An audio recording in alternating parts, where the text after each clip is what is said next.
Hey, welcome to Design Your CEO Life. I'm your host, Shay Cannon. I have designed my CEO life to live and work my business from anywhere in the world. I started this journey in Belize. I lived in Mexico for 3 years. Then I was off to Buenos Aires, Argentina. But now I'm back in my favorite little beach town of Playa del Carmen, Mexico. I am truly living my best life just 3 blocks from the Caribbean Sea. And I want to thank you for joining me as we share conversation, stories, strategies to help you to design your CEO life. This is episode 5. I can't even believe we made it to episode 5. By now, you should be used to these conversations. You should be used to my little quirky personality, my southern vernacular, because you know the Alabama comes through. But let's get into it. This is episode 5. You are simply the worst. Do you know that video, the music from Tina Turner? Tina Turner, rest in peace. You're simply the best, right? She had a song. It was the name of the album. Well, sometimes you are simply the worst. Okay. Now, I'm not talking about the common topic of having imposter syndrome. I'm talking about how you treat yourself worse than anybody treats you. Okay? You know how I have to do it. I have to take off my glasses so I can see you so we can have this conversation. Okay? Most of us as entrepreneurs and CEOs, a lot of us came from corporate America, right? Or a lot of us maybe were dodging corporate America and decided to become an entrepreneur. But in corporate America, you had all of these, I'm going to say complaints, okay? You didn't like the way they did this. You didn't like the way they did that. All kinds of things. Now you're an entrepreneur. And guess what? You are the worst boss you have ever had, okay? You don't give yourself breaks. You work way more than 40 hours in a week. Do you even get vacation? Okay. How much are you getting paid? Is it competitive? All of these things together, come on, you're the worst. All right. What about even some of us didn't have the best parents, right? Maybe they didn't take great care of us. Maybe they didn't pay us enough attention. How much care are you taking of yourself? How much attention are you paying to yourself? See, these things are important. And when you're trying to build a life of freedom, how you treat yourself is going to lead how other people treat you. Okay. It's going to set the pace, it's going to set the design. And we don't want that design. Let me tell you, you have to be good to you. And when you're good to you, you accept nothing less than good from other people. But it starts with you. Okay. So I want you to start being self-full, not selfish, self-full. Treat yourself well. Get more rest. Don't be team no sleep. Be team mo sleep. Okay. I need you to understand the difference between personal care and self-care. Okay. Personal care are the things you do to look good. Okay. Feel good, maybe. But let me tell you how getting my nails done used to feel like self-care, but now the way they do it is one person on your hands and one person on your feet, and it feels overstimulating. That is not self-care for me. It's personal care.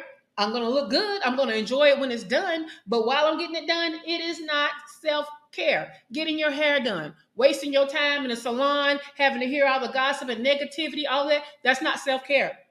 It's personal care, but it's not self-care. So I need you to know the difference. So what is self-care?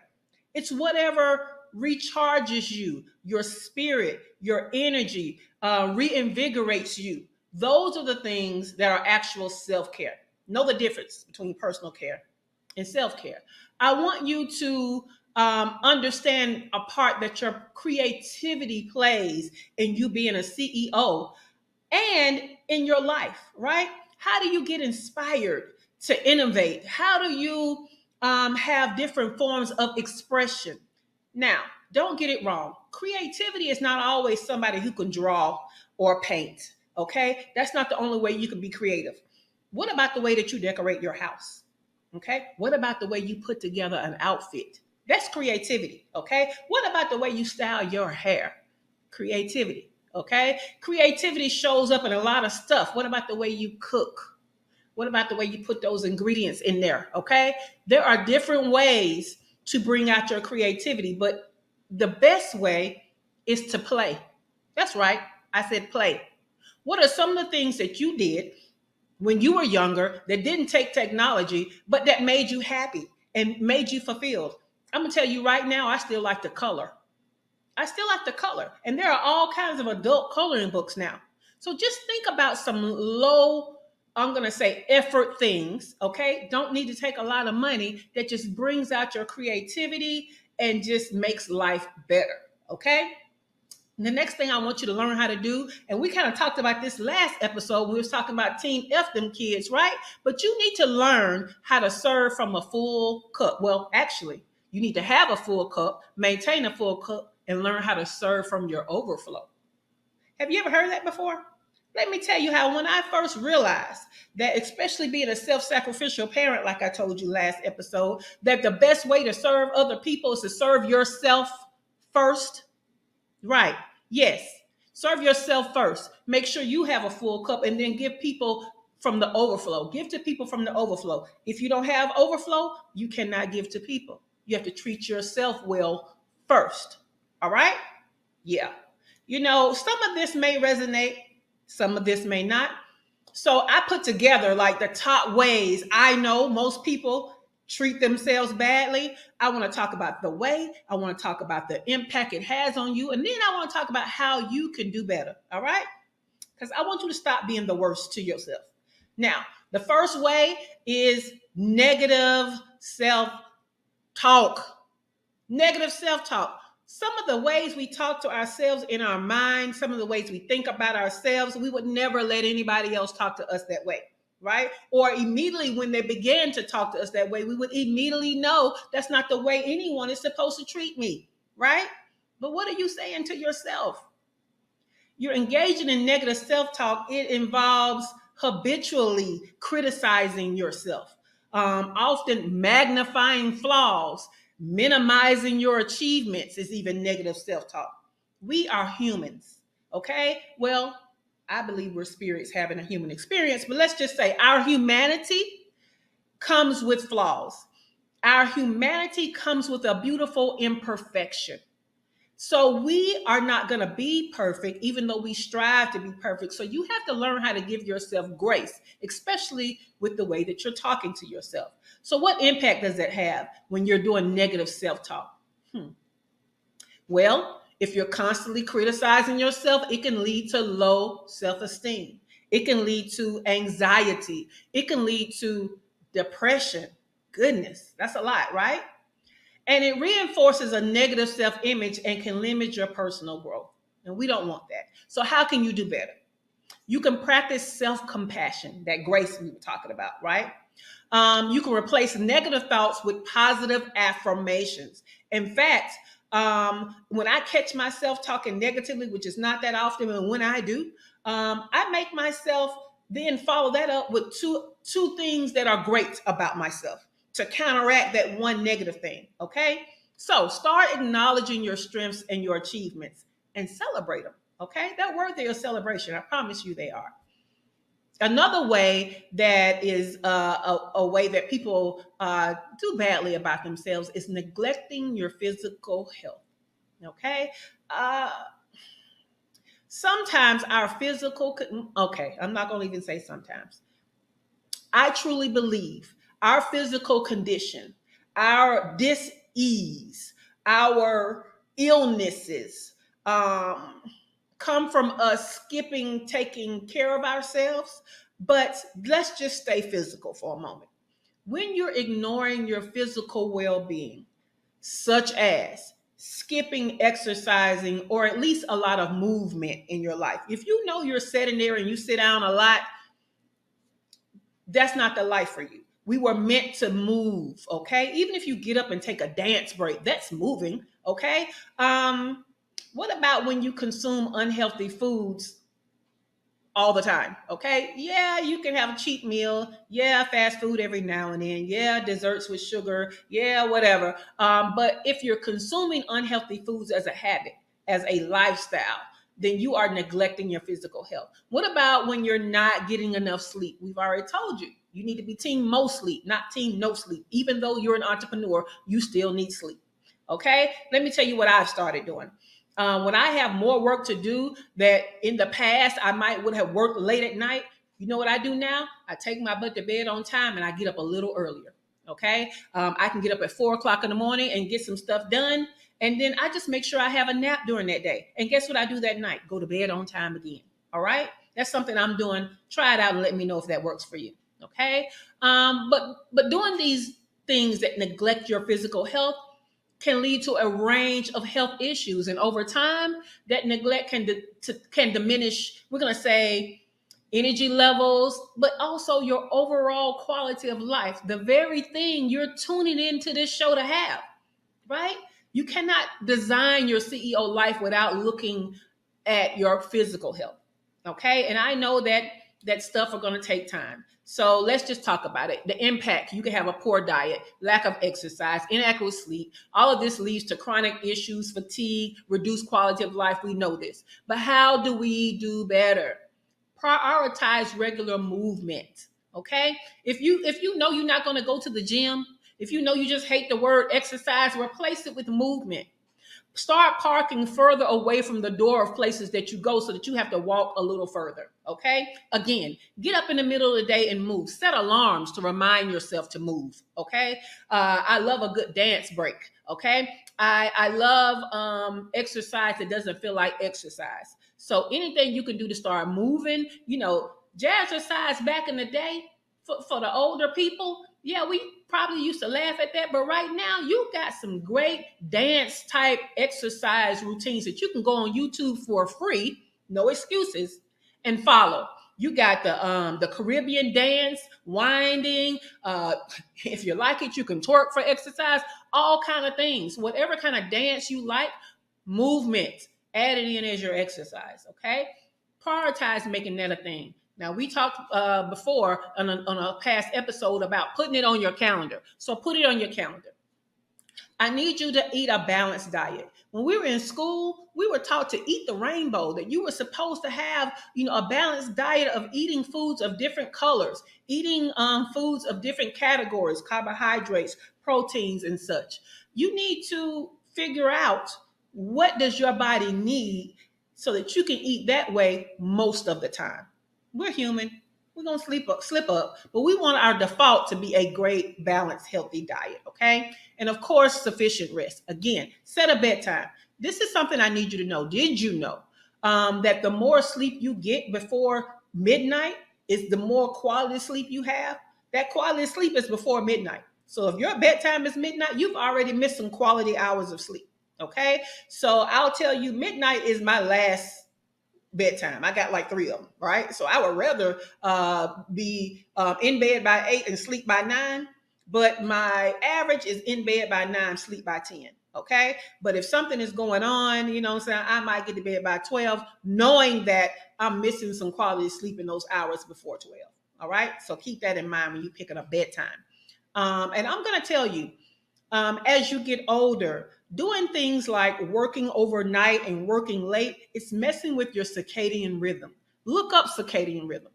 Look it up, and you'll understand that when it gets dark outside, we should be settling our life down to go to sleep. That is how, the just like we're affected by seasons, we're affected by sunlight and moon or darkness, right? For quality sleep, they call it sleep hygiene now. Google that, okay? Because things like having lights around, we're not supposed to have all these little lights all around our room, television on, night lights, and all of that kind of stuff. It's supposed to be dark for you to get good sleep. So look up sleep hygiene, look up circadian rhythm, and try to pull those things into your life to have a better sleep, okay? So that's how you're going to do better with that, because your body needs this kind of stuff. The next thing, or the next way that we are treating ourselves badly, is overworking and burnout. Okay, because overworking leads to burnout. So consistently pushing yourself without adequate rest, that's what results in burnout. Characterized by exhaustion, Uh, and the crazy thing about it is you're pushing yourself to stay up to get stuff done, and you're not even productive during that time you pushed yourself to stay up in the first place. Go ahead and go to sleep. Because when you wake up to do it, you have had more rest, you have more clarity of thought, you have more energy, you can get the stuff done quicker anyway. When you're up trying to stay up at night, sometimes you wake up the next day and look at that stuff and realize, yeah, you could have went to sleep because that stuff makes no sense. It is not your best work at all. So go ahead and go to sleep. Um, Another thing that it does is we need that balance of work demand and personal time. Okay? Work demand and personal time. Stop overworking yourself. And this is what designing your life looks like. This is what the freedom in being an entrepreneur looks like. You should be able to, have a nap in the middle of the day. It's your business. You schedule things. Why haven't you scheduled the nap? Right? If going back to the physical health, if you need to do yoga in the middle of the day, then you do yoga in the middle of the day. Put it in the schedule, okay? Because the impact of overworking and burnout is not only are we being cruel to ourselves, but we don't have adequate breaks. It affects our immune system. It affects our stress levels. It affects our energy levels, and it can put strains on your relationships. Did you know that? Because if you're already tired and stressed out from working, everything somebody says to you is going to get on your nerves. The way that you treat people is going to be very different. And then, therefore, the way that they treat you due to resentment is going to be very different. Okay? So, how do we do better? We set boundaries for ourselves to compartmentalize work and personal life, and we take regular breaks, and we ensure we are doing fun things and that we are relaxing and that we're taking time to socialize. Okay? We don't want to be burnt out, and we don't want to overwork. The next way that you are not taking great care of yourself and treating yourself badly is you're ignoring your mental health. Overlooking mental health needs, whether it's suppressing emotions or avoiding getting help, um, it exacerbates things like anxiety and depression. Now, it also can create anxiety and depression. So, prioritizing mental health is crucial. Let's talk about more impacts. Suppressing your emotions and avoiding taking care of your mental health, it can lead to some pretty bad mental disorders, right? Because see, anything you persist on doing, it gets worse and worse, right? So a feeling of anxiety every now and then, or a little depression every now and then becomes a problem that you actually cannot solve by yourself anymore. It becomes clinical depression. It's not just you calling it depression. It's a depression you can't seem to bring yourself up out of. Okay? How do we do better? Well, we put in habits to where we are taking care of our mind. Okay, some of that is going to be that well-being that we've been talking about, but some of it is we need tools to deal with stress. We need tools to deal with our emotions. We need tools to deal with life sometimes. And so if what you're doing as a coping mechanism is not helping, then we need to seek professional help. Therapy is a tool. That's what it is. Okay. It's not something that gives you a label as crazy.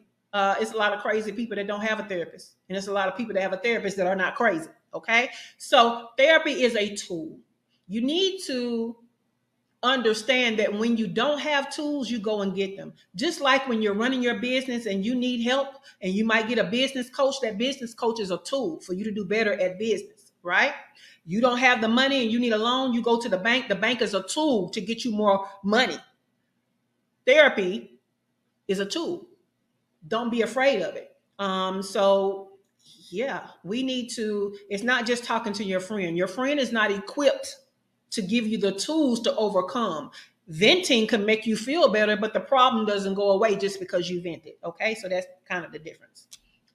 Procrastination. Woo, let me tell you.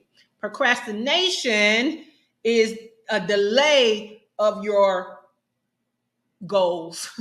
of the life that you want. Okay, we look at it as just a delay of tasks, but really it's a delay of your goals. It's a delay of the design that you're working towards, and it can create a cycle of stress. It can create guilt. um, it can lead to you rushing at the end of something, just like when we were in school and you cram the night before. It can end to you rushing into doing things, and guess what? That can get you a bad reputation because it's not your best work. It can get you, you can lose clients.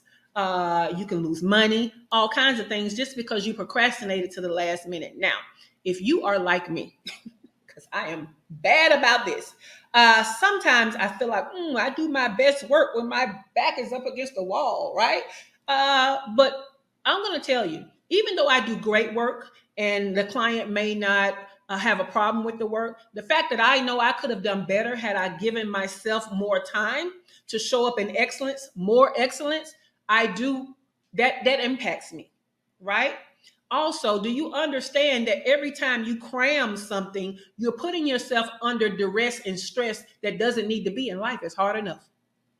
So let's go ahead and pull back on this procrastination and give ourselves enough time to get stuff done and actually be productive in the time that we give ourselves to do things, okay? So we want to break tasks down into smaller pieces, make it more manageable so that we can do it over time and get it done well. We want to use tools like to-do lists and prioritizing tasks. We talked about that last episode. And hey, gamify it. Reward yourself for taking the steps, okay? But procrastination is not cute. Okay, it's not cute, and it's actually a way that you are disregarding yourself and treating yourself badly. Okay, the next thing is living in the past or even worrying about the future. So basically, not staying in the present, right? Being fixated on past mistakes or future uncertainties can prevent you from enjoying the right now, from embracing what we now know as mindfulness. So you need to foster a better balance of a content, gratitude like mindset, okay? Because the impact is focusing too much on past mistakes or future uncertainties. It prevents you from fulfillment. It can lead to stress and anxiety, like most of these things. And what we know is stress kills. If you didn't know, stress kills. And we want to have a stress free life, reduce stress all around. Okay? So, how can you do better? Practice what they call mindfulness, where you stay in the present. What are you doing now, today? What can you be grateful for now, today? What is something great that's happening in your life right now, right? So, what can you control right now? What can you learn about the past? We don't live in the past and we don't keep going back in the past, but what did we learn? So, what lesson can we use right now in the present? That works well, okay? Um, I'm going to say this one's going to sound kind of crazy, but did you know that you're not treating yourself well if you're not taking risks and you're avoiding challenges? Yeah. Most of you, that's why you don't have a designed life that you want, because it's actual risk involved and you designing your life. Designing your life is an actual challenge because, even though you don't like the flow of life that you're in, it's easier to be in. When you avoid challenges, you may have some temporary comfort, but the result is stagnation, right? The result is missed growth opportunities. The result is missed happiness. So you have to embrace some risk because it leads to your personal development and it leads to enriched experiences. I've told you guys the story of when I moved outside of the country. That was a risk, right? Going to countries where I don't know anybody, where people, the overall thought is anything could happen. It seems as though it's a risk, but without great risk, you don't get great reward. Most of you that became full-time entrepreneurs, guess what they call that? A risk, because having a job is seen as safety. So playing it safe all the time can lead to missed opportunities and a lack of growth and a lack of fulfillment. So how can you do better? Push yourself out of your comfort zone regularly. Okay? When you define what happiness is, let's go ahead and start doing those things even though they feel uncomfortable. We talked about fear in one of our episodes. Go back to that episode so that you can learn how to overcome the fear of having these big, audacious, scary goals that's going to make your life better. Embrace challenge as an opportunity for growth and celebrate your things all along the way. Please, please, because those are the things that make life worth living, the things that you dare to do. Well, I'm a CEO and I provide award winning fractional COO services to an exclusive clientele of 6 and 7 figure CEOs. I've been featured by Time Magazine, Delta Airlines, Thrive Global, and more. But on my coaching side, I help solopreneurs and entrepreneurs to stop spinning their wheels and struggling to get to their first 6 figures in business. If that's you, I want to invite you to join my free community, my free group, where we build community, we create collaborations, and we have conversations to provide you with transformational growth in your business. Go to shaycannon.com/info. I got that wrong. Go to shaycannon.info/group and join us, please. So that's all for this episode. It's been a pleasure having you to tune in. So, CEO, go design a life worth living. Bye for now.